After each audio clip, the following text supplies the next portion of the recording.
Andriy Yermak, c'est l'homme le plus puissant d'Ukraine, après Volodymyr Zelensky, évidemment. Bonsoir, Lou Bureau. Bonsoir. Alors, expliquez-nous qui est Andriy Yermak et quel est son rôle.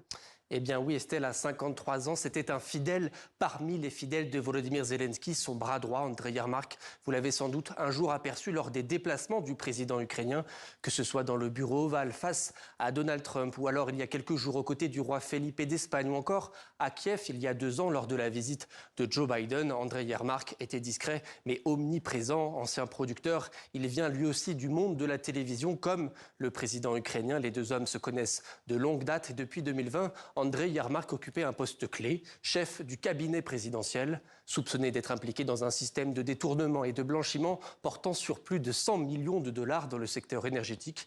Il a finalement remis sa démission il y a quelques heures à la surprise générale. Et Lou, sait-on comment il aurait pu détourner de telles sommes? Eh bien, tout simplement, Estelle, en étant au cœur du pouvoir. Son poste lui donnait accès à tous les dossiers et depuis l'invasion de l'Ukraine, avec l'instauration de la loi martiale, ses responsabilités s'étaient considérablement élargies. Quelques exemples. Andriy Yermak conseillait, le président supervisait, les services de sécurité intervenaient dans les nominations gouvernementales et surtout, il était le chef des négociations autour d'une éventuelle paix. Une concentration de pouvoir qui a suscité pendant de nombreuses années de nombreuses critiques. Daria Kaleniuk, directrice du Centre d'action anticorruption d'Ukraine, déclarait il y a peu: Andriy Yermak est tellement influent et tellement impliqué dans de nombreux dossiers au sein du pays qu'il est impossible qu'un système de corruption d'une telle ampleur puisse fonctionner sans ses connaissances. Et vous l'avez dit, il a résisté pendant longtemps.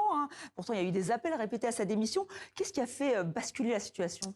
Eh bien, c'est une bonne question, Estelle, et c'est difficile à dire pour le moment, mais ce qui est sûr, c'est qu'Andriy Yermak était une figure controversée en Ukraine. Selon un récent sondage, 70% des Ukrainiens souhaitaient sa démission. Même à l'étranger, certains diplomates pointaient une influence disproportionnée. Pourtant, Volodymyr Zelensky a continué de le protéger, alors que 2 ministres ont été remerciés ces dernières semaines. Dans cette affaire de corruption, lui est resté intouchable. Le président ukrainien a même dit il y a quelques jours qu'il ne comptait pas le limoger. Est-il revenu sur sa décision?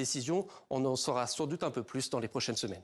Merci Lou. Effectivement, une démission qui pourrait déstabiliser la présidence alors que l'Ukraine négocie un plan de paix avec les États-Unis. Vladimir Poutine durcit le ton. Le président russe affirmait hier que la Russie cessera les hostilités en Ukraine si l'armée de Kiev se retire.